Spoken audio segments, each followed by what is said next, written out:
Good morning, everybody. Welcome to Tea Writes.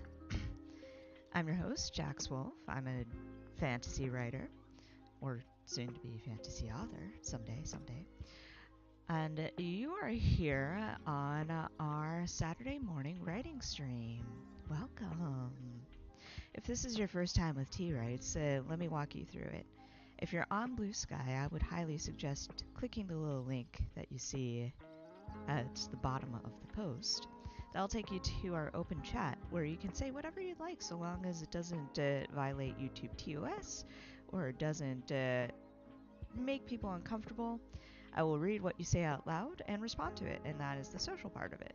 If you're shy, we do always have an icebreaker. That is a writing question of various sorts just to get you into the mood to socialize. Today's icebreaker is proudest moment of February 2026. It is the last day of the month, so let's talk a little bit about your achievements and what you did, what you're happiest with, and so on and so forth. Now, at 9 o'clock a.m., that is half an hour from now, we will start our very first of 3 or 4 sprints, depending on how we feel.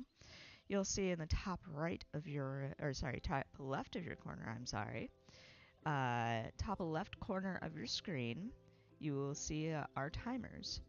As you can see, ours run for 20 minutes, so that is 20 minutes of productivity. Traditionally, these are word sprints, which means, again, traditionally, that you would be writing, but I like to take it a little bit loose. If you don't want to write, that's totally cool. You can edit, you can chill out, you can vibe, you can do art, you can do laundry. It doesn't really matter so long as you make your life a little bit better in those 20 minutes. At the end of the 20 minutes, we will break for 15 minutes, just chat, do whatever.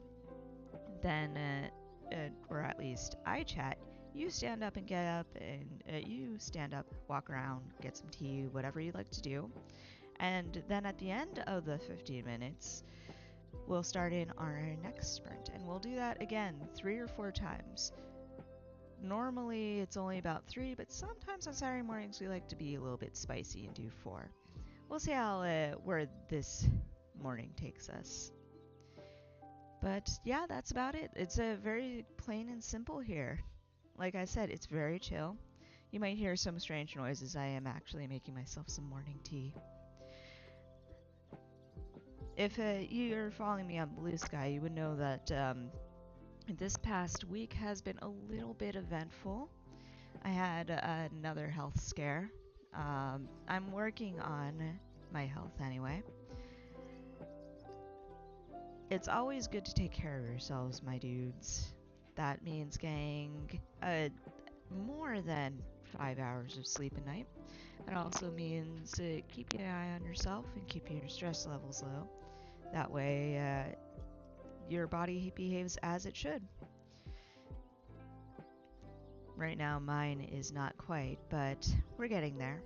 And hopefully later on this week, things will resolve themselves. But, we'll see. It is what it is, and I have decent insurance. I don't know. But in any case, what we like to do with these first 30 minutes is just let people trickle on in and settle in, say hello. So we'll see who waltzes in first. I'll be right back at the desk in just a quick second. I've already put the milk in the tea. Now I have to admit that I might be also working a little bit. It's going to be a busy morning for me. Work has given me an opportunity for overtime, which is much welcome. But then after the stream, it's going to be a little bit of a social day, which means excellent times for me because that's how I keep the stress levels low. And again, stress is a killer, my dudes, so try to keep it low and slow for you guys. That's some good tea. Gabe has walked in. Gabe says, good morning. I might stay the whole time, but I'm here for now. Totally cool if you need to bow out part way through.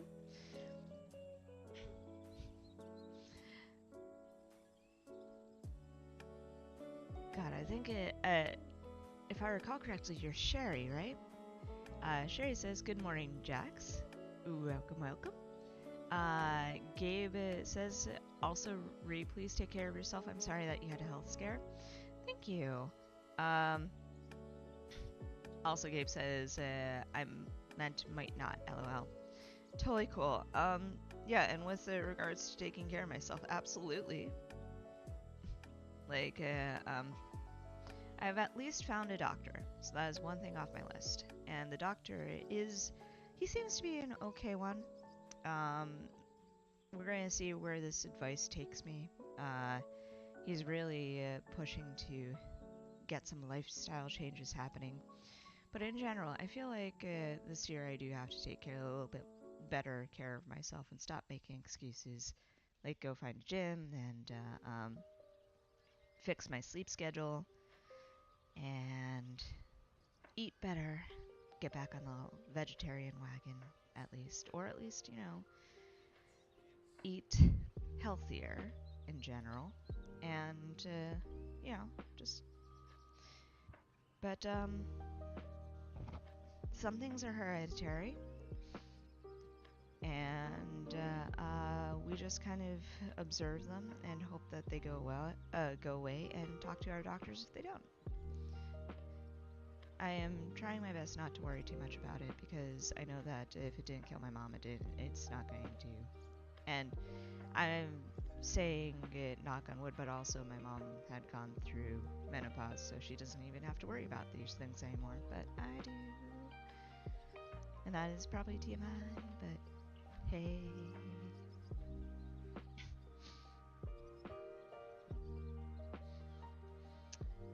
Sherry says, "I think the proudest moment in February was President's Day weekend writing."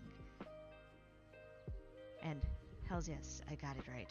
But also, remind me again how much writing you did on President's Day weekend, because that does sound exciting. And Sherry says, "Stress is such a killer.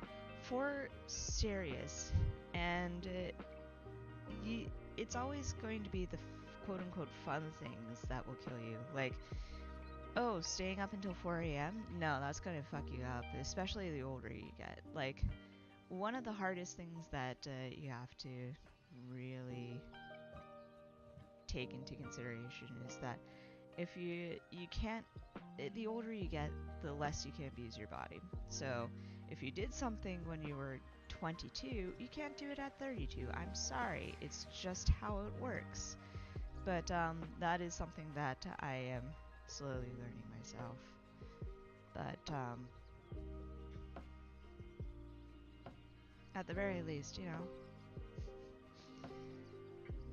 But on the positive side, I will say this: you gain a better appreciation of different things whenever you get older. Like, for example, I was the kind of person in my 20s. I was the kind of person who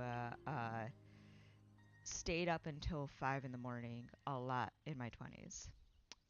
But as I'm in my 30s and I'm doing more things like this, I'm realizing it's actually a lot more fun to go to bed at a decent hour and wake up at a sane hour in the morning. Like, one thing that I've realized fairly recently is that sleeping in until noon, it's just like you've wasted your day. It feels like you've wasted your day. But waking up at like 8 in the morning and getting things done right off the bat, sure, I want to take a nap immediately after these streams. And I will do my best not to this time because I have work to do and social and people coming over and stuff like that.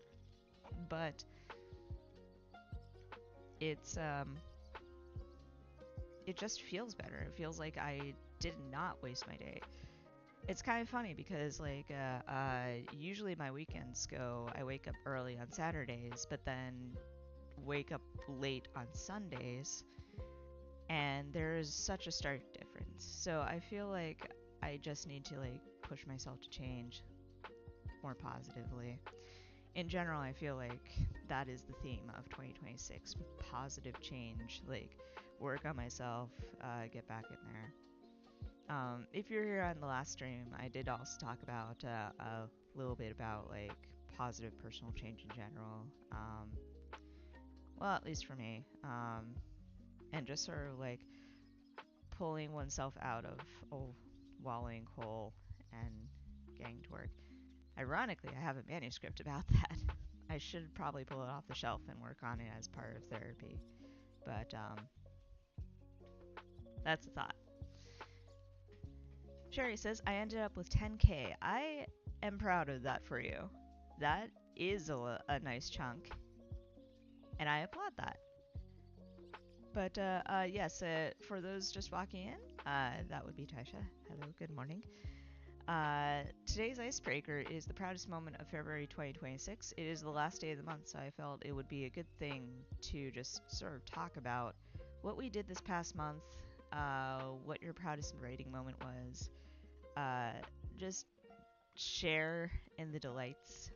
And I don't know, maybe we'll do this every single and last stream of the month, just to wrap things up and reflect and be positive and proud of ourselves. Because, like, I do kind of want to really push that more and more in writing, in the writing community in general. Like, Blue Sky is very positive with writing, I will say this. So it's excellent, but it's so very easy to get down about yourself. Either actually, in terms of like imposter syndrome and disappointment and all kinds of other things, or you end up doing it kind of like in self-depreciating humor. That was very common on Rippler, and it was just the most annoying thing because you would have people who would be like, haha, yeah, I make myself hurt with writing. It's sort of like, why are you describing writing as a chore? This is not it. And then it would be from the people who hadn't written much in like 6 months. I would be like, well, I kind of wonder why. So that's so I kind of established Faveline Friday to, which is more like Faveline Weekend. But I established that to encourage myself to write and to find positive things. But I am delighted to kind of push that notion onto everybody else. Like, find things that you find joy in and find pleasure in, things that you're proud of, and in general, especially nowadays with everything being so negative and everybody feeling so tired and hopeless, part of it, part of getting through the next coming days is actually you need to find the things that make you feel good, and you need to find the things that are worth continuing on for, whatever that means for you. So find joy in things, find delight in things, find pride in things, and just sort of embrace that. And it can be little things, like little things in your little, and the things that you do completely for free, like slamming words onto a page. Anyway, that is my speech. Go answer the icebreaker. Gabe says, my proudest moment was the reception my villain character Obadiah got. He's a cruel piece of shit, but I've been told I captured the Elias's growing fear of him very well, and Obadiah's cruelty in a believable way. I need to sit down and read your stuff from the beginning for serious, because the snips that I have read have been so good, like so heartbreaky and so a little bit heart melty, but just full of emotion. And I want to see this Obadiah for sure. But yes, I am very proud of you too.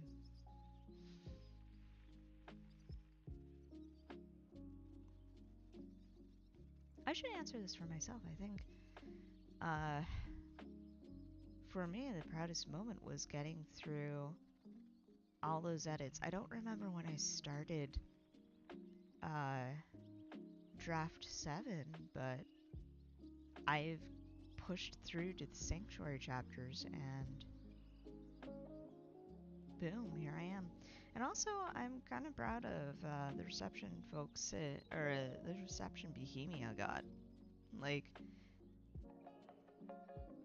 I am kind of, I do find it kind of hilarious that I put TNS out there and it kind of like got an reception with whip snips, or with a whips pit anyway, but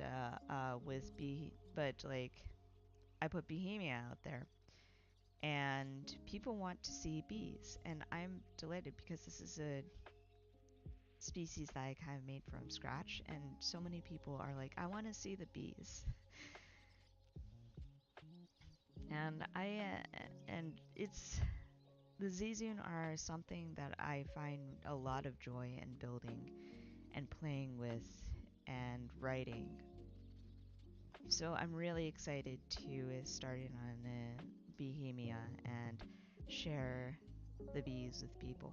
And I hope that people can wait long enough to see the bees, or they still feel like they want to see the bees when we're closer to having something with that one.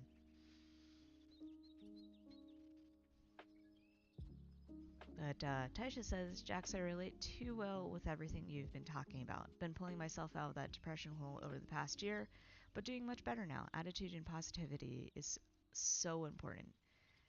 And writing helped so much. Absolutely. Granted, it also kind of helps to have either offline help or professional help in general. Um, or at least help from friends and help from people who care about you and that you care about. Uh, I am slowly finding those groups and reaching out, and I cannot stress enough, if you're in that hole, the best thing that you can do, other than finding joy in things, is reaching out to people. Ironically, also something that mythical manuscript is about. I do need to pull it off the shelf and see what happens. I might do that the next time I hit a roadblock with TNS and see what happens. It's been ages since I've touched Legos, and always the bridesmaid, and it'd be nice to kind of like revisit. But anyway, Gabe says, yay, more bees. There will always be bees. Or at least in my writing. We need to save the bees out of the writing worlds too. I'd seen an Insta recently of this beekeeper who had saved bees from pesticides, and it's like somebody had sprayed pesticides on them, and I'm like, part of me is like so angry for the bees, because like it really hits you, some of these videos when you watch them, how terrible pesticides are, because the insects don't always die immediately. This colony, for example, they got sprayed, but they made it into this beekeeper's box, or at least the beekeeper managed to save them, put them in the box. And I say save very loosely because as she was talking, she walked through the effects that the pesticides had on the bees, and you would look into the box and you would see bees that were disoriented and just sort of flopping around in the bottom, and it's sort of like, these poor things are in pain. And it's like, save the bees, guys, because bees are delightful. They don't actually want to attack you. It's just that you're invading on their territory sometimes, or you're getting too close and personal, or you don't see them and they get scared. That's all. And that's when you have to call professionals and try to get them removed. But that's honeybees anyway. Bumblebees. Well, actually, you can have professionals try to help with the bumblebee removals and whatnot too. And carpenter bees don't sting, so like, stop trying to throw pesticides on them. But Sherry says, I'm excited to see more bees too. Yes, I will be delighted to share more bees. And bee society, bee politics, and little bee characters running around. It's kind of funny how the Nameless song had started out as just there are so many other fantasy races here, and there's so much more world building, but it's like the bees are in the Nameless song. They've invaded the world, so like most of the story ideas that I have about this specific universe are actually about bees. um, it's kind of like the bees had swarmed in and just set up shop. So, but I can't argue with it because they're cute. So, also side point, I am looking out my window, which is right next to my computer, and the tree outside is budding. I say this because I'm so done with winter. It only took like one blizzard. I'm like, yeah, no, I'm good. Downside is the rest of the week is forecasting a little bit of snow, a little bit of rain. Probably not as bad as it had been for the past, or it had been last weekend, but it's still going to be a motherfucker. So,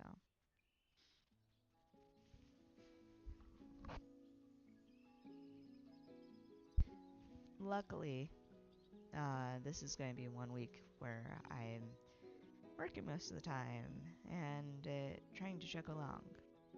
But, you know, as pace yourself and take care of yourself and so on and so forth. So. It is currently 8:53, so if you'd like to talk about what you're working on today, feel free. We'll be getting started on our very first thing very shortly.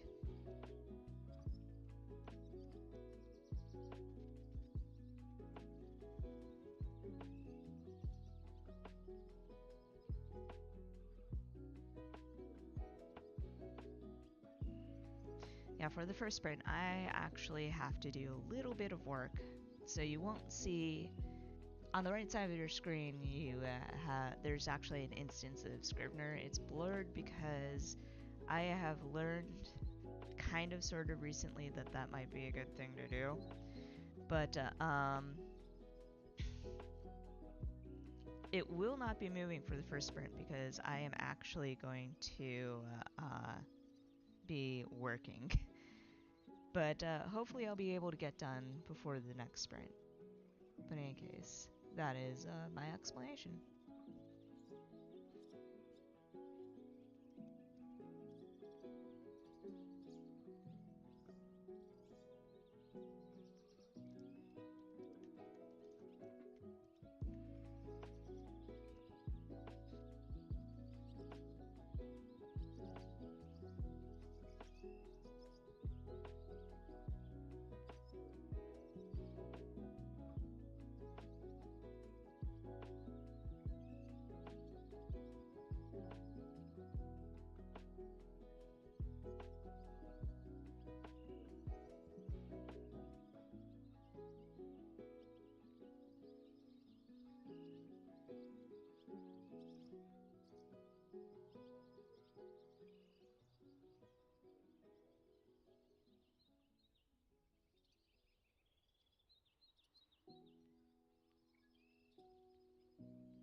Sherry says, I've been revisiting my Lady Warrior saga throughout February and am setting up notes for the next book in the series, but also chores in my dragon book. Pretty busy morning for you right there, but I can dig it, 100%. Taisha says, I'm actually probably doing some video editing this morning. Wanted to work on novel editing, but priorities. Plus, I got good beta reader feedback and need to ponder more before editing. Totally understandable. Good luck with all of those things, including the milling over beta reader feedback.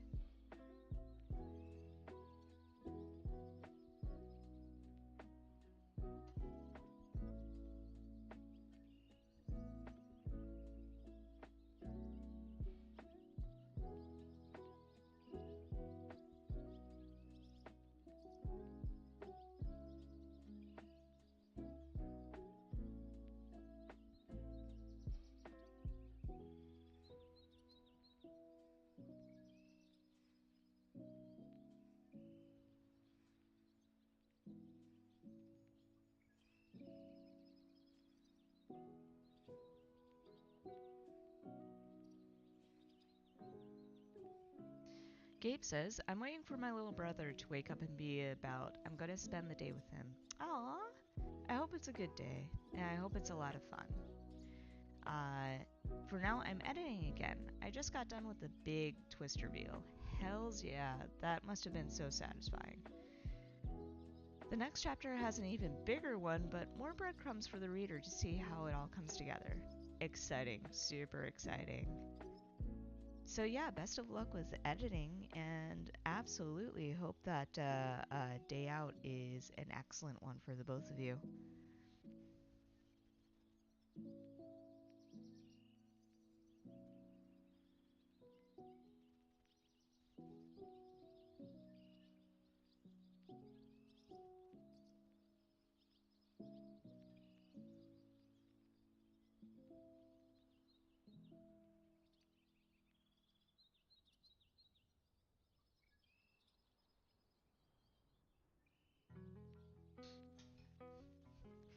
Cameron has walked in. Cameron says, morning all. Welcome, welcome. You are just in time. We're 2 minutes away from the first sprint. Sherry says, I love twists. Same. And good morning. Absolutely. Cameron, if you want to share what you're working on, we still have a little bit of time to do so and talk about it. But other than that, for those of you here, prepare yourselves because it is 2 minutes until the first sprint. Darsha says, hey Cameron, good afternoon. Time zones, but yes. Hello, welcome.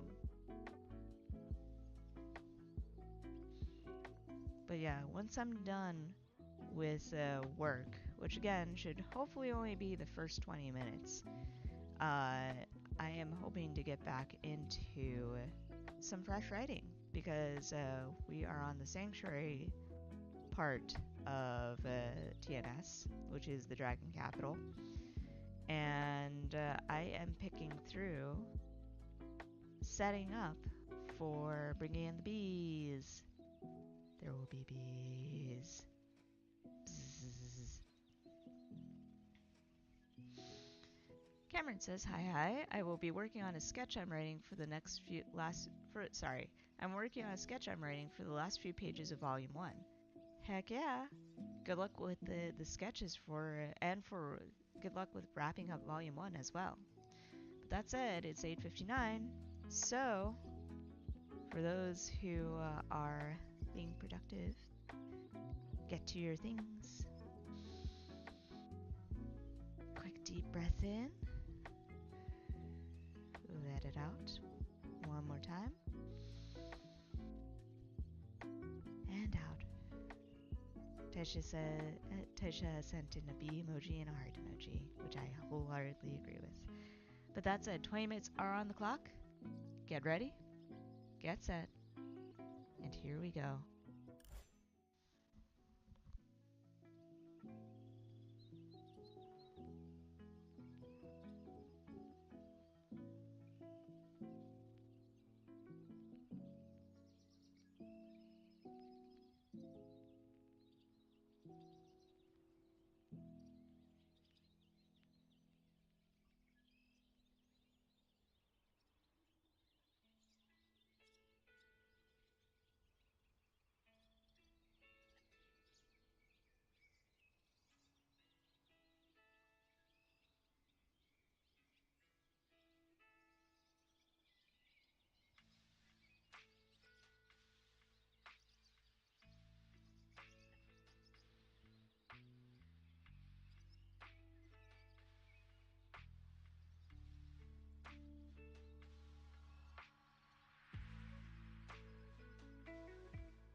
Alright, that is the first sprint. How did we do? I have almost cleared work. There's just one thing that needs to be done, but it's not on my plate because somebody has yet to actually deliver the thing that they're supposed to be doing. It's only supposed to be like 1 second, but still.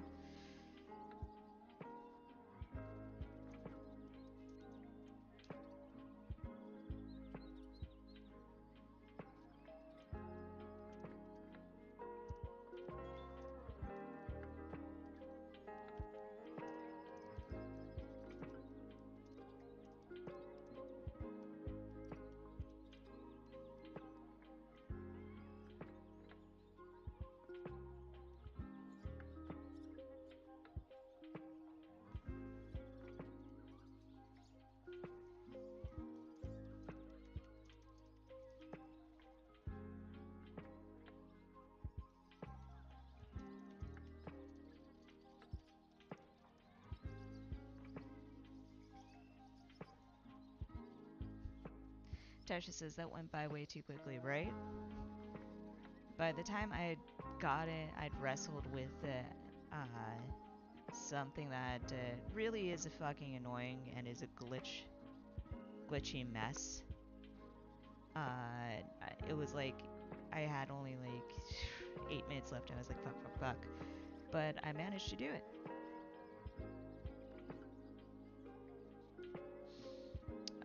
Let's see. Gabe says, I've gotten to the part where Elias and Sterling break up for like an hour. Jokes aside, poor Elias thought Sterling betrayed him, but he really did try to help. Aww. I'm glad that got resolved quickly, for sure. We have a newbie in the form of Algernon 3000. Hello. Sherry says, I made it back to my computer from chores just before the ding. Heck yeah, making it under the wire.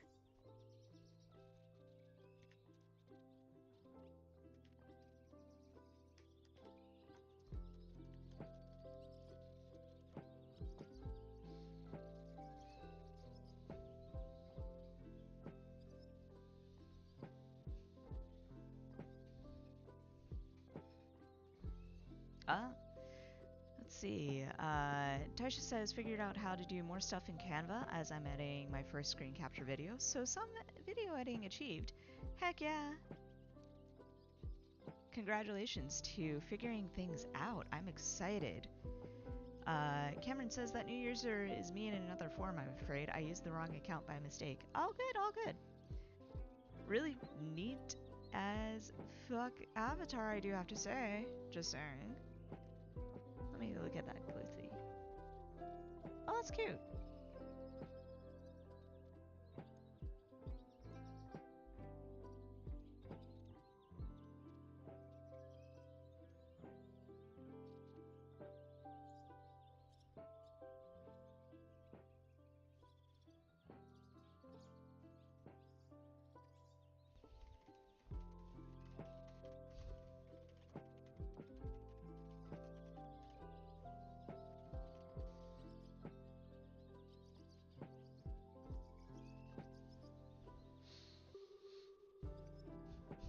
Cameron says, it's a famous thing for my generation, a television test card.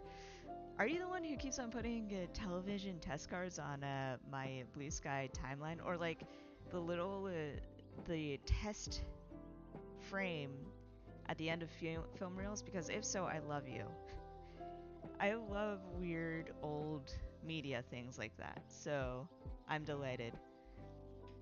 Tasha says, yes, Cameron does have a cool avatar, always a bit jelly of it. And also, interesting. Cameron says, nope, I'm afraid that's not me. I would be delighted to share if I can remember who it is, but there is one person who gets super fucking delighted whenever they find, like, I think they collect old reels,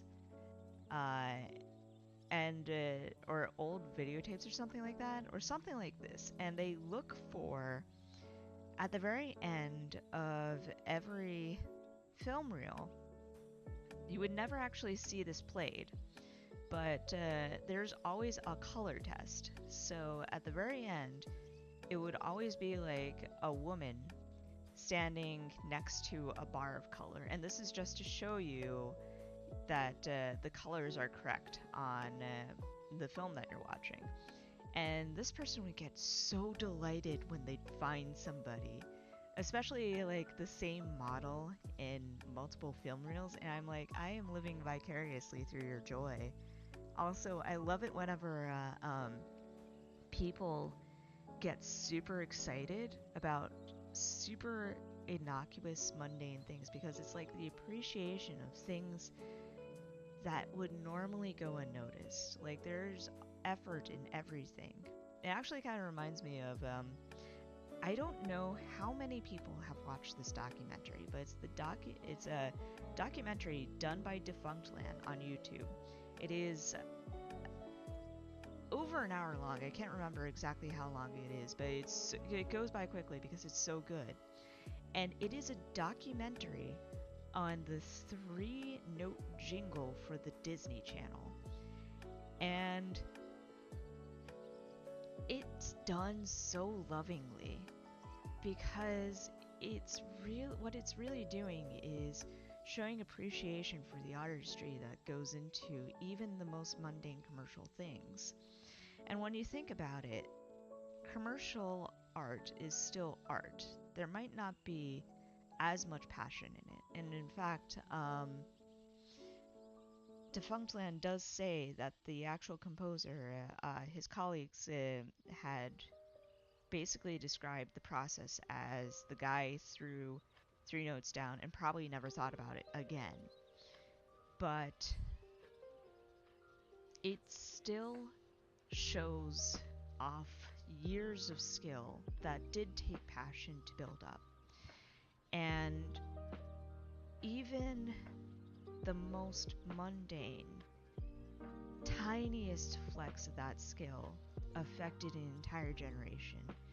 And the documentary speaks about that kind of power that art has, even commercial art. And it's so beautiful and so amazing. And it really makes you feel a sort of appreciation for the day jobs that a lot of artists have to work in order to make ends meet.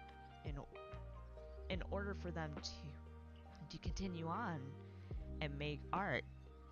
So I highly recommend that you go out and watch the Defunctland, but also just find appreciation for all those little things. And whenever somebody gets really excited about those mundane things that probably somebody thought was just a paycheck, you know, it's great to have appreciation for those things, I think. Because it does take art, and it does take effort. Cameron says, but I will send you the test card I'm talking about in B-Sky. I would appreciate that, for sure. I would. That is a very pretty little thing. Ooh, I do see it. That is so funky. I like it.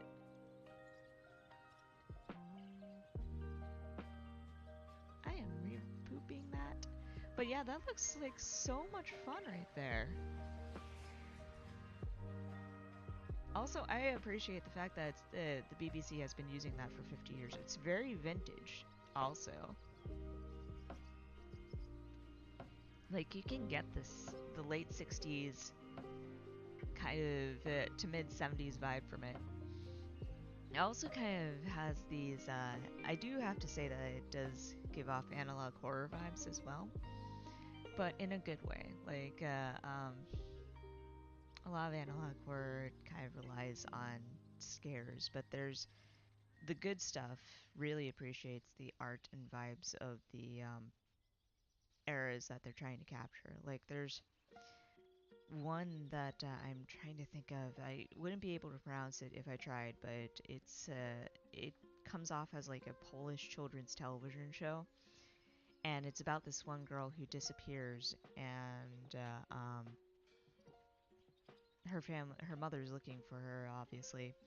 So it's really about the search, but then she appears in this mysterious children's television program that's all about emotions and teaching children emotions, but it's in this weird, excuse me, Alice in Wonderland kind of vibe. But I don't know. I just like those little bits right there. Cameron says, "Oh, I love Jingle Lore. Some of it is fascinating. Absolutely. Like, so again, go and everybody should go and watch the Defunct Land documentary. There's a lot that goes on in it. Like, he also talks about the nature of art itself and why we pursue it, and whether or not it's worth it. Like, he has this little existential crisis, and it's so important to watch that bit too. Just in general, like, it's such a good way to spend a couple of hours. But and it's so fucking well made too. And then afterwards, the guy who wrote the jingle, unfortunately, he's passed. So that's part of why it was so difficult to find out who did it. But his music, like the music that he wrote, that was actually done for artistry and passion, is up on Spotify. So go watch the documentary and then go check out his stuff because it's amazing too. Like, it is legit vibes. I would tell you who it is, but that would spoil the documentary. I really want you to watch that documentary first. But, yeah. I also have an appreciation for old commercials for the same reason. Like, if you really want to see some good art, go to things like Arwen's on YouTube or Dave's Archive, Retro Ontario, and watch commercial compilations. Not only do you get like a snapshot of the way that culture had evolved over just a few decades, but you get you get a snapshot of art. Like nobody really, very few people I'm sure think of commercials as art. And we're not even going to be talking about Andy Warhol because fuck Andy Warhol. I have things to say about Andy Warhol that might need another break to go into. If you want to hear about the rant about Andy Warhol, remind me for the next break. But actual commercial art, um, like things that are just done for products. In a way, they were insidious because a lot of these are very they are geared towards brainwashing you into consuming product. I do get that, and the ones that are for children are even more insidious because they're trying to brainwash children into getting products. That's why there was a crackdown on commercials in the 2000s for literally that reason. But the visuals that went into these commercials and the music, the care that went into filming some of these, it's incredible how much skill it took. And now we've got AI commercials, and I'm like, there used to be a time whenever these things were fucking cinematic and incredible. And now we have fucking AI commercials. And I feel like it's just because we've lost respect for the actual art that goes into it. We're only thinking about the function of these things. And it's a shame. And I feel like that can be said for a lot of things now that I think about it. Like, we no longer have magazines, but magazines used to be an art form. I actually took courses on this, and magazine design was one of the hardest ones because there's a lot that goes into a visual brand and catching a reader's attention, and so much thought that goes into even the layout of one issue. And now we just have online shit with ads, and it's a shame. But yeah, that is my weird art rant for the day. We have less than 30 seconds until our next sprint, so I am actually going to go back because there's not much else. Ooh, I forgot to turn off the timer. Well, fuck it. They owe me money anyway. But anyway, I'm going back to my weird art shit. Taisha says, I enjoyed your weird art rant, Jax. Thank you. In that case, definitely remind me about the Andy Warhol rant for the next break. But that said, less than 20 minutes are on the clock. I will shut up now. Good luck.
how did we do? I admit that I only got 120, which is pretty bad for, I mean, it is, number one, it's a warm up. And number two, I also managed to feed myself. So the thing about these morning sprints is oftentimes I wake up around 8 o'clock, 8:15, and it's basically dive right into getting ready. So that's why you hear me making tea when we open the sprint, or when we open the stream. It's because I am scrambling to get things all set up. It is bad to do that, but I'm kind of hoping that as I improve my sleep schedule and sleep cycle, I'll be able to give myself a little bit more time, wake up a little bit more, a little bit earlier, and just sort of get there. Sherry says that's good if you manage to eat. I spend the first sprint getting things sorted for the day too. Heck yeah.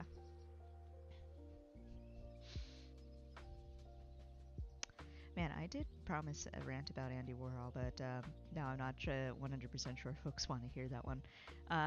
Gabe says, I don't want to spoil, but Elias is meeting someone super important in this bigger reveal I mentioned. And that is with soft eyes emoji, so I am intrigued, and I'm here for it for sure.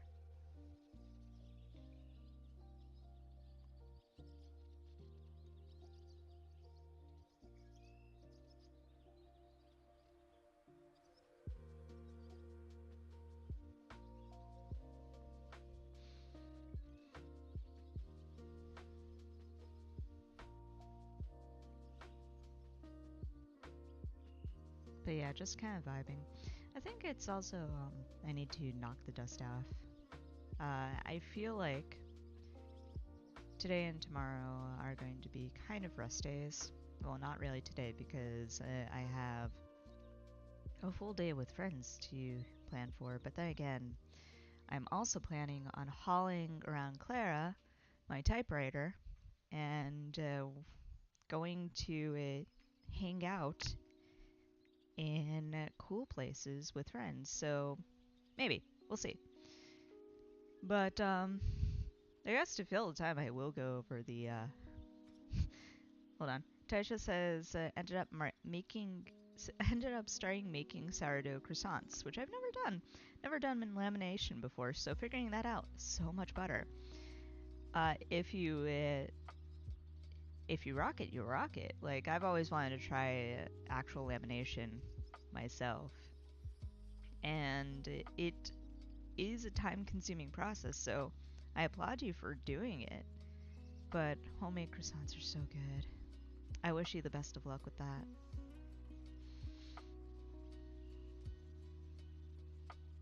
Anyway, come with me as I mill about the apartment, getting other things ready. But yeah, I think Tasha says, sorry Cameron, think the beer bread will wait until tomorrow. Thought I could do both today, but lamination. Cannot blame you, especially if you're doing bread, which takes time itself.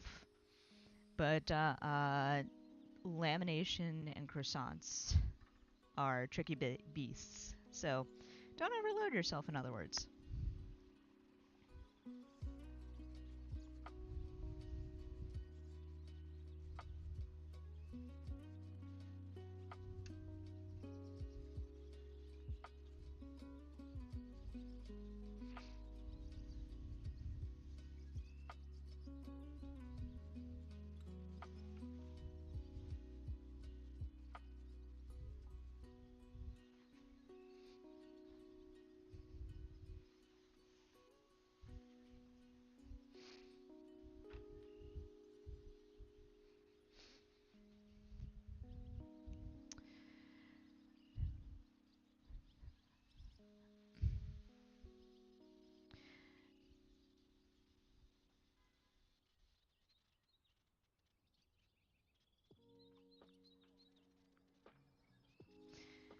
Hey, Sherry says, I did writing work too. I outlined to 9 chapters of the next novel. I think I'm going to work on the dragon novel for the next sprint. Excellent. Congratulations on finishing up that outlining sprint. So, for sure, join me in dragoning.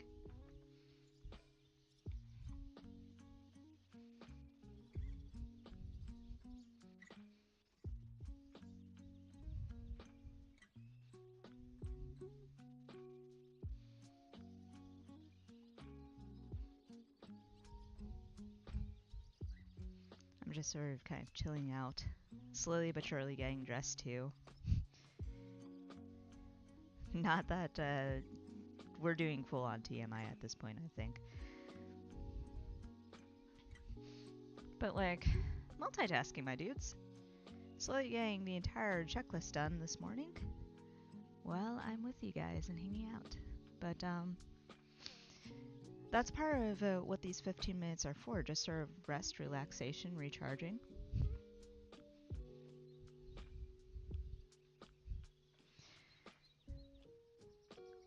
But I will also say that I cannot recommend enough, if you're feeling down on yourself, Gabe says, I'm going to bow out. Thank you for hosting. Good luck, everyone. Thank you for attending. So have an excellent day. And we'll see you next round, for sure. Sherry says, yes. Taisha says, awesome storyteller, and welcome back. Cameron says, yeah, lamination is, yeah, wishing you the best of luck with that. We're all saying fairly well to Gabe.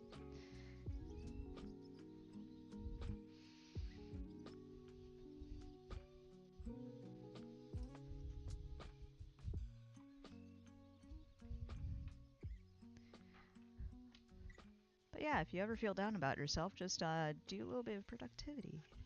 Recharge yourself. But I will also say that it's a wonder how much having a clean living space improves one's soul. So, clean living space and just adulting in general. There we go. Don't need that anymore.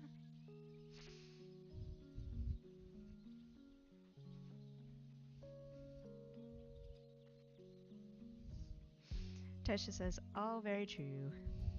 Hell yeah.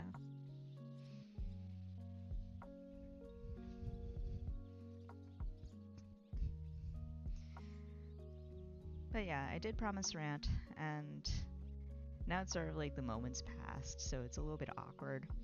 But as I was saying, there's, with commercial art, not everybody is going to have passion in it, obviously. But Andy Warhol did not really make commercial art. He made art in the style of commercial art. What he was actually doing was making art that commentated on very cynical outlooks on life. So like his soup can series, the famous Campbell's soup can, is really just a documentation of the monotony of his everyday life. So it is literally a painting of the soup that he had every single day. And there's no anger in it. And I say this because if you go to MoMA, you can see the soap can or the soup can collection, but on either the same floor, I think it is the same floor. In the same floor, you will also see an art installation of I can't remember who did it, but it's a fantastic piece. This man had put together a collection of wrappers of literally every single thing he bought and consumed for an entire year. And he is a man who was living with chronic illness in the 60s, late 60s, early 70s. So this piece was a way of commenting on how much the average American consumes, but also it almost had a snapshot into his life as somebody who lived with chronic illness. So it was a piece of himself. but it wasn't exactly cynical. It was more like, it wasn't cynical in a privileged way, in my opinion, because I kind of view a lot of Warhol's art as privileged, essentially. Not that he came from a wealthy background, but it's the way that he views things. Whereas this one artist, and I will look it up and probably post about it on Blue Sky, this one artist was commentating on his own struggles, and and it felt a little bit more profound because he was talking about a little bit about his chronic illnesses and how he viewed things as somebody who is struggling day to day, as just like the average person in a city with no access to like freshness or no access to the end of a cycle of just one year after another living as he was. So it was beautiful, but Andy Warhol just painted a soup can because he was bored. He was illustrating how boring life can be, and he did commentary like that on everything. Like his silkscreen Marilyn Monroe paintings, not only was it exploitive to Marilyn Monroe's image, but also it was commentating on how we consume celebrity. And he was basically criticizing us as the viewer. Then you would have my absolute least favorite piece of art. My favorite piece of art is actually just like Van Gogh's self-portraits, because when you see them in person, you will be able to see the whole of this man just by looking into those eyes, and it's beautiful. But my least favorite piece of art ever, and this is coming from somebody who has once been to the Museum of Bad Art in Boston, which is hilarious, and I highly recommend it. But the worst piece of art I have ever seen is an Andy Warhol piece that is the silk screening of a photograph of an actual car crash. Somebody died in that car crash, and the car itself is totaled. It's not a graphic image in the sense that you can see the body or anything. As far as I can tell, you can't. But it's graphic in the sense that there is destruction there, and if you knew the backstory about that photo, you knew that somebody died in it.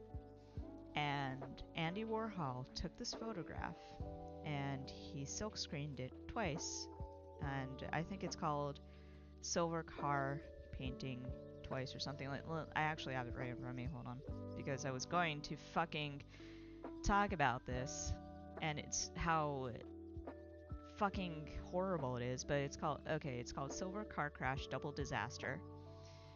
And to give you an idea of how fucking monstrous this is, it's actually, I was wrong, it's actually silk screened several times over. But the last time it was sold was in 2013 for $105 million. And that is the highest price anybody's paid for it. And it's part of his Death and Disaster series, which is a commentary on, as you know, as you can guess, fucking death and disaster and its place in our lives. And it's like the fucking traitest thing. And it's, in a way, a commentary on how we consume things also. But it's like there's so much irony in here, and it's so disgusting. I fucking hate Andy Warhol. Like, if there's one person that I would bring back from the dead, it would be him, just so I can punch him out and then send him back to hell. But yeah, that is my Andy Warhol rant. There you go. Fuck that guy. But Taisha says, sounds like he needed to pick up baking. He probably shouldn't have, because he would turn that into something else. Cameron says, totally fair. Anyway, that done, we are now at our third sprint, so I will shut up and let y'all kind of mill on that. May your art be better and more, have a more positive impact than whatever the fuck he was doing. Don't be like him. Anyway, Tasha says appreciate the rant. I appreciate you, Tasha.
All right, that is the next sprint. How did we do?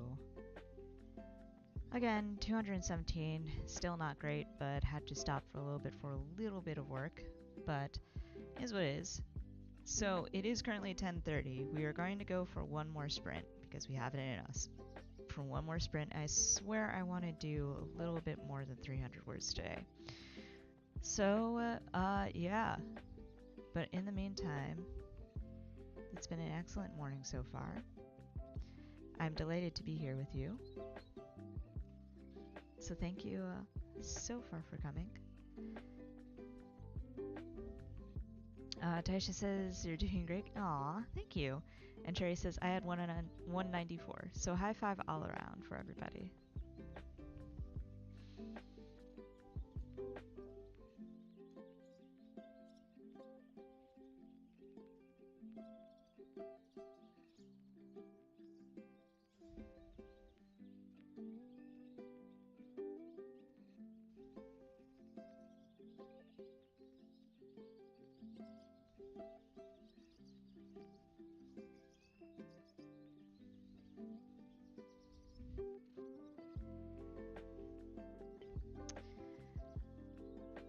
Tasha says, I rolled out 250 grams of butter into a 6-inch by 8-inch rectangle. It's chillin', and did some more video editing.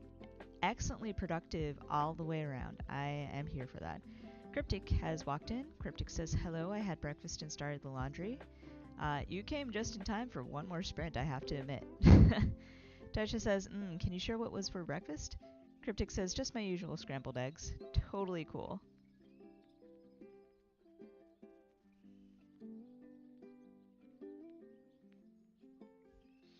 Also, side point, apparently today is Unhinged Pit. I'm probably not participating, to be honest with you. Like, I love the concept of Unhinged Pit, but you gotta give us more time than this. Like, the first Unhinged Pit, I swear to God, had given us more time than this, and now it's kind of like, we're gonna throw this out, and there's gonna be zero effort, and it's like, I'd hate to rant. I really do. But humor and just unhinged pitches in general, like, it's not fun or funny to go through and watch people throw together words and just sort of like images, like not images, but like whatever they have on hand, because there's no time to prepare for it, and you don't really get a sense of creativity or the actual embodiment of tell your story but incorrectly, you know? So it's like, I have to admit, I might not do Unhinged Pit all that often or ever again, to be honest, because if they keep on doing this, like, I'd hate to do it. Cryptic says, I'm gonna be real, I don't entirely understand what I'm supposed to do for any pitch event. So I will walk you through it. Pitch event is, I'm not going to get into the history of a pitch event because nobody cares, and the actual history is mostly irrelevant. And I'll say this, I'll actually do it in brief. Basically, pitch event started off on Twitter as a means to court agents. So agents and industry professionals. So the idea was that you create a visual and you make an elevator pitch that fits into a tweet of your story. And what that's supposed to do is attract attention from agents and literary professionals in general so that you can eventually get a deal. If you understand that, you can kind of understand what pitch events are these days. Modern pitch events, the problem with that form of pitch event is that industry professionals had actually gotten burned out by pitch events pretty quickly while we were all still on Twitter. or by I say by while we were all, I mean anybody who was seriously considering a career in writing was on Twitter. You still have that, but Twitter's controversial, apparently. And anyway, industry professionals don't even really participate in Twitter pitch events all that often. So we're not going to talk too much more about that. But the main idea behind it, where you create visuals like a mood board or a poster or a video agent's guide, anything that you want to visually represent your story, and then add in an elevator pitch of what your story is just to attract attention to it. That part migrated and evolved into the hype event. Hype events are, I don't know if they're formally called this, but hype events on Blue Sky and other platforms these days is more about connecting with other authors, seeing what's out there, and just sort of like taking in inventory of what's new, what's on trend, what people are interested in, but also getting some attention for your own work and getting that kind of sweet confidence boost. I personally like doing them, partly because it is a confidence boost. I do like seeing which ideas of mine work, which ones don't, and I also like to use it as a way to sort of tweak my pitches so that eventually I'll have a summary that I can use for marketing purposes for my books, because I do intend on publishing. Or everybody kind of like, if they're thinking about putting their work out there, is publishing. So like, even if you're putting it out for free, and even if you're putting it out for free, you still have to do some form of marketing, right? Well, same concept, but pitch events are good practice for that. So I do it for that. I do it for the confidence boost, and I also do it a little bit to see what's out there.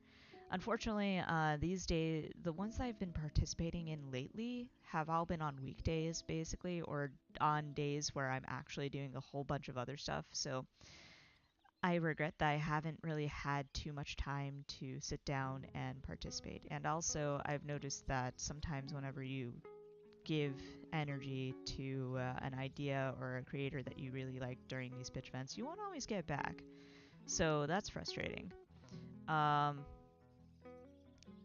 Especially if you're going into it for community. But if you're going into it just to see which ideas you like or which ideas work, and what's out there, what you might be interested in reading later on, that, it's for all of that.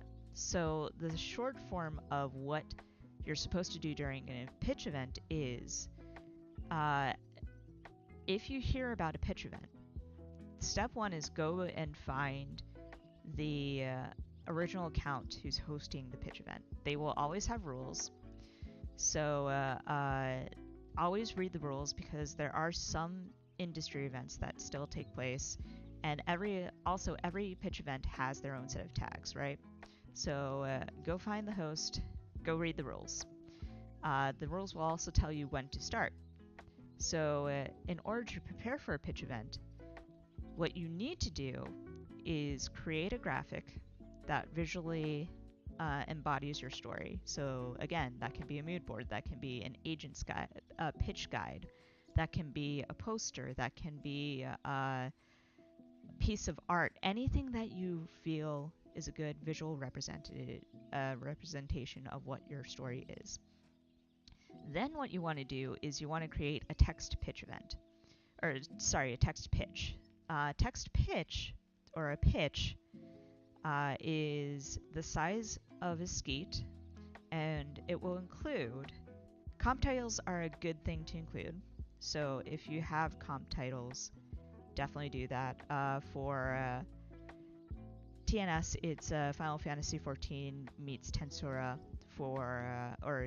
which is the Japanese name for I was reincarnated into slime, if you didn't know. For Bohemia, it's literally just Sherlock Holmes with bees. So comp titles can be anything essentially. If you are thinking about trad publishing or attracting agent attention, it's just go with the recommended industry standard, which is titles from the last 5 or so years from your genre. But if you're not thinking about doing that, there are no rules about that. But the comp titles are part of it. Then your summary, 1 or 2 sentences, and then at the end, you will have your tags. So the first tag will always, should probably be the tag for the pitch event. Whatever the pitch event's using, for example, Unhinged Pit or Blue Pit or Wisp Pit, that kind of thing. Then the next couple of tags will be your genre tags, or the next collection of tags will be your genre tags, your status tags, for example, work in progress, querying, publishing, so on and so forth, and your audience tag as well. So these will usually be 1-letter tags or 1 to 2 letter tags. Again, each pitch event has their own set, so definitely look into that. So, for example, if I have the collection that says Blue Pit W NA FM, what that means is this pitch is for Blue Pitch. It's a work in progress. It's a new adult book, and it's a fantasy and mystery. So it's very simple. And all of this has to fit in one skeet or one tweet. And when it's go time for your time zone, so usually it's midnight your time, or some pitch events will have it specifically for time zone, like aim it for Eastern Standard Time, for example. You'll want to queue up your post and send it out into the void. But once this event starts, super important, go into the tag and start interacting.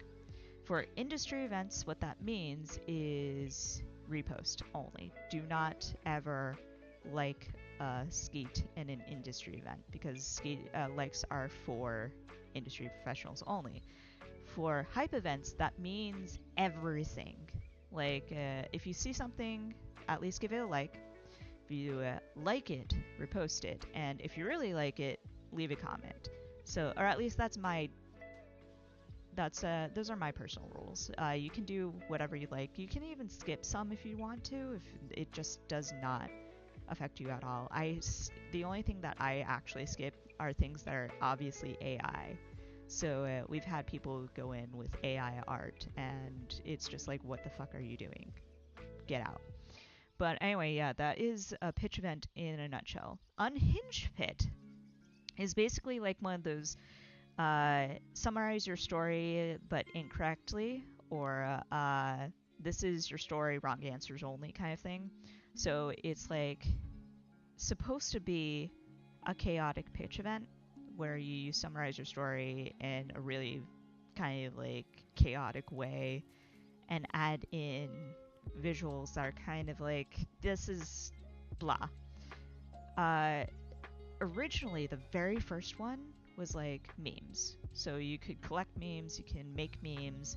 There was a lot more thought and involved in actually putting it together.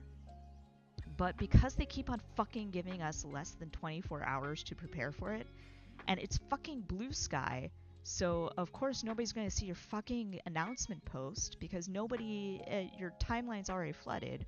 So you're not giving us any goddamn fucking time to prepare for this. So now, by chaotic, you mean really shittily pitches, and I'm so fucking angry. I'm so sorry. I cannot anymore. I am fucking unfollowing that account until they fucking get their acts together. I swear to God. Like, it's not fun. I'm sorry. It's not fun. So, there we go. Tasha says, just love the Sherlock Holmes with Bees idea comp. Thank you. I love the concept too, and I really cannot wait to get started on it. Cryptic says, comp titles being from the last 5 years or so just sounds like another reason trad pub won't work for me, lol. Tasha says, Cryptic, that was hard for me too. Mine aren't perfect comps, but as close as I could do with those arbitrary restraints, right?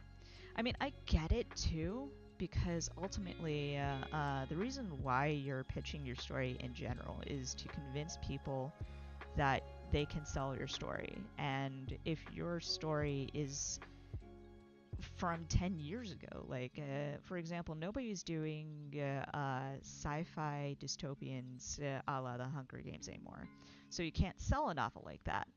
So if you comp your story to Hunger Games, they'll be like, so you're not actually with the times. That's going to be a tough sell right there.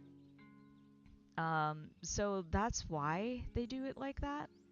It's also to get you acquainted with where genre is in modern times, essentially. But it's difficult, especially since the actual creation of lit it takes years. For example, I've been working on TNS for 3 years so far.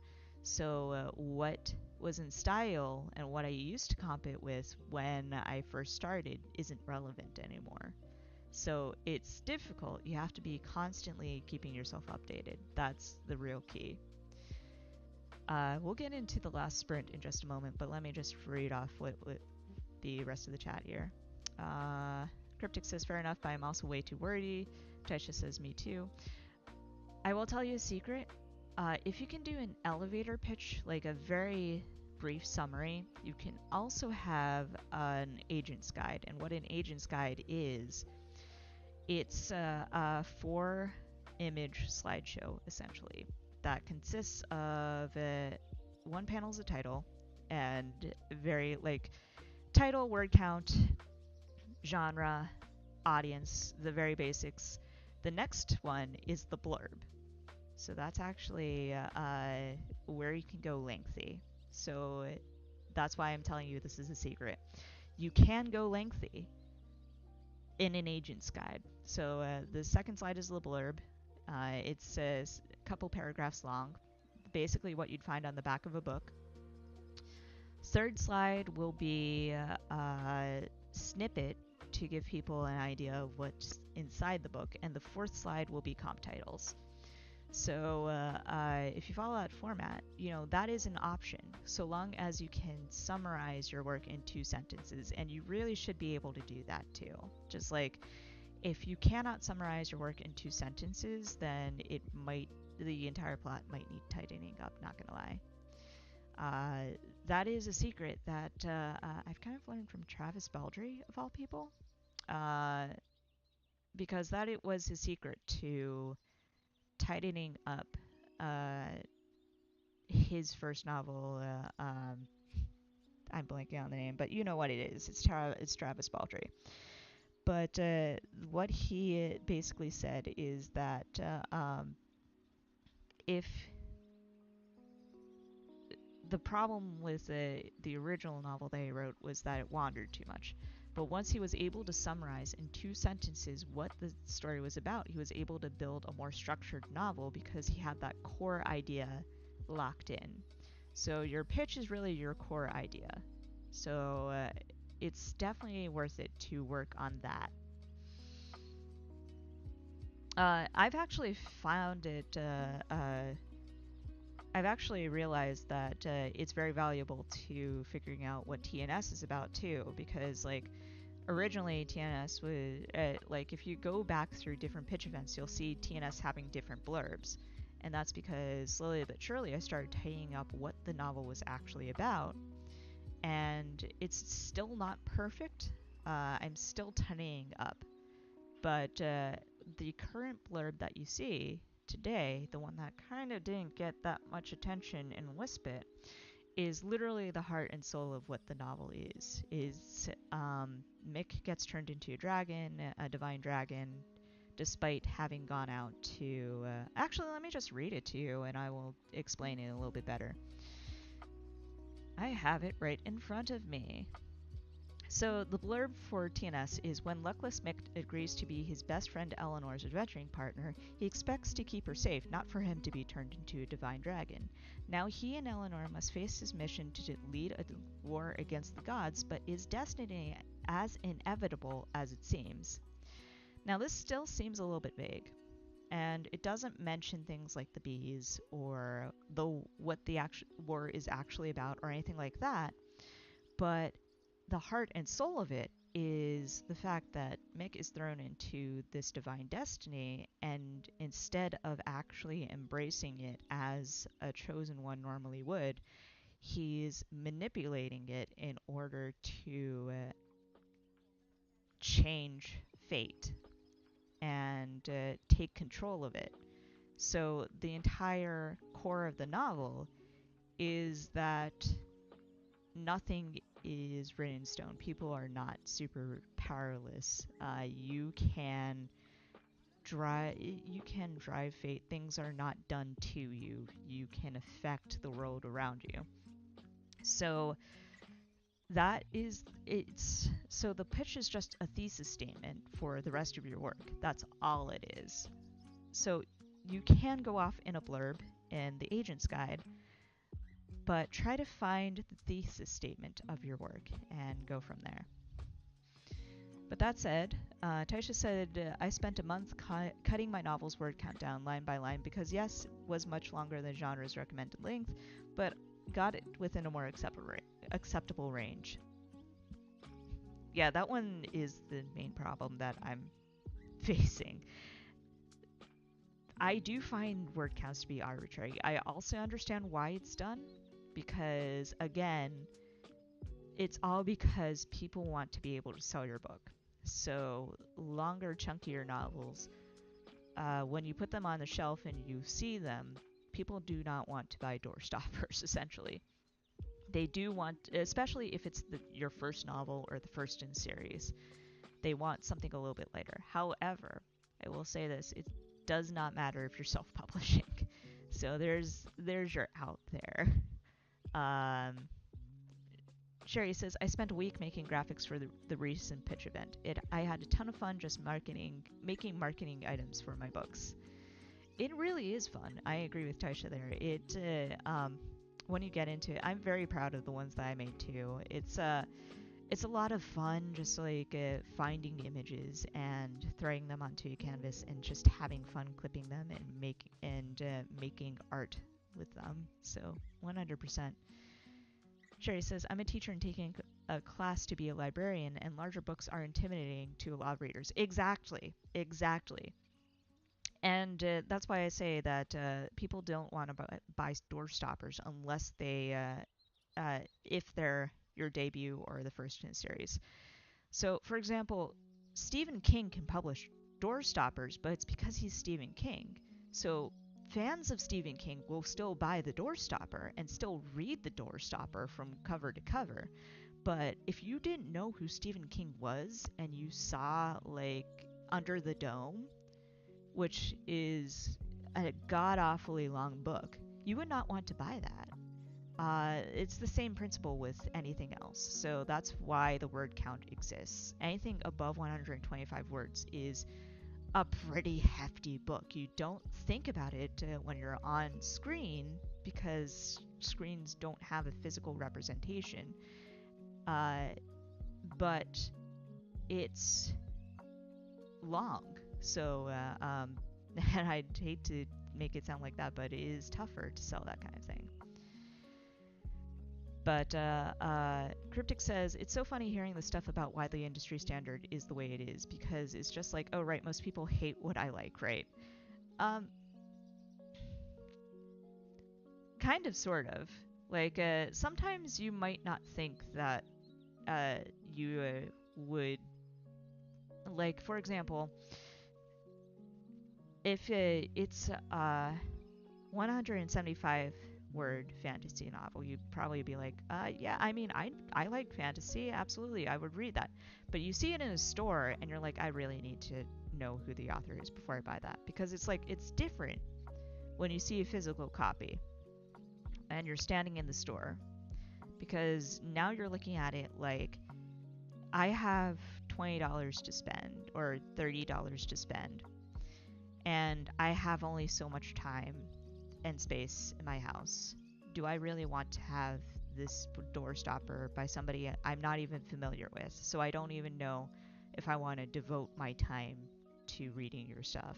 Whereas it's different online, because like you read somebody's stuff and you're like, 10,000 words in and you're like, I still don't care about this, I'll just hit the back button and I will instantly forget about it. It does not affect me physically in any way. I did not pay for this novel, or like maybe if it's an ebook, I'd be like, it's going to be taking up a few more bytes in my Kindle, but whatever.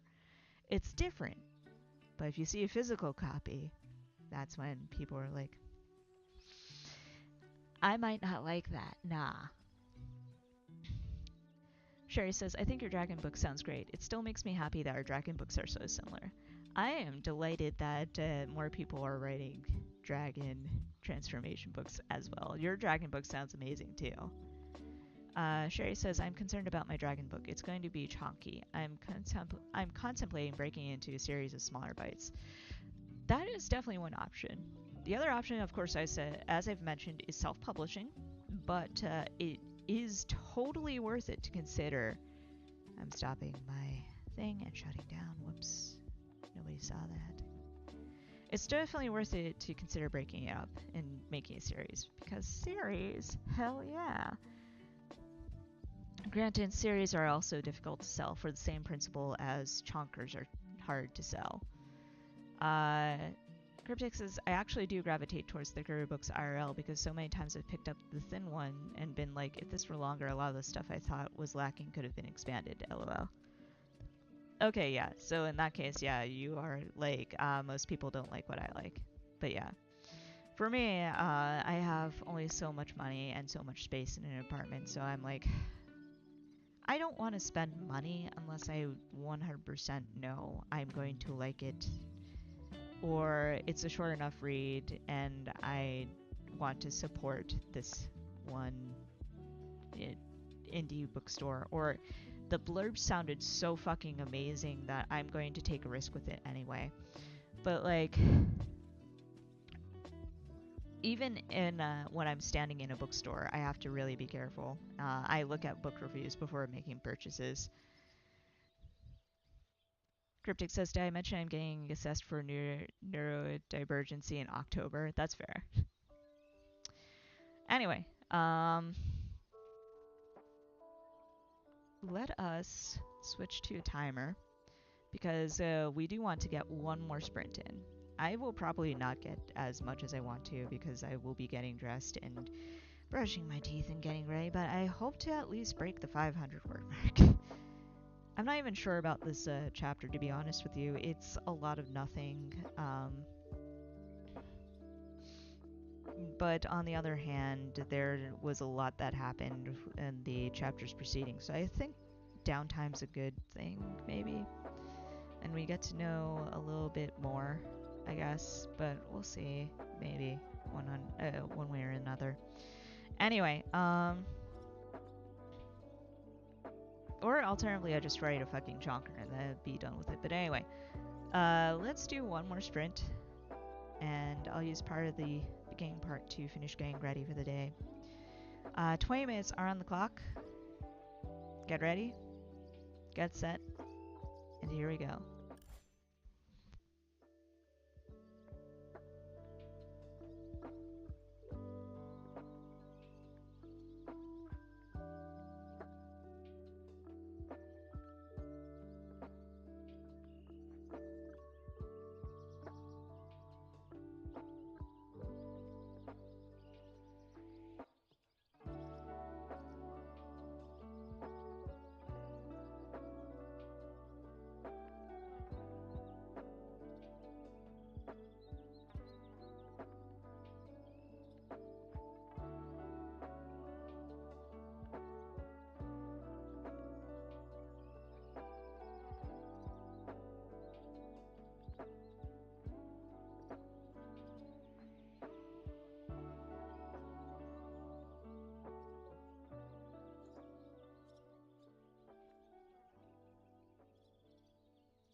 that was the last sprint.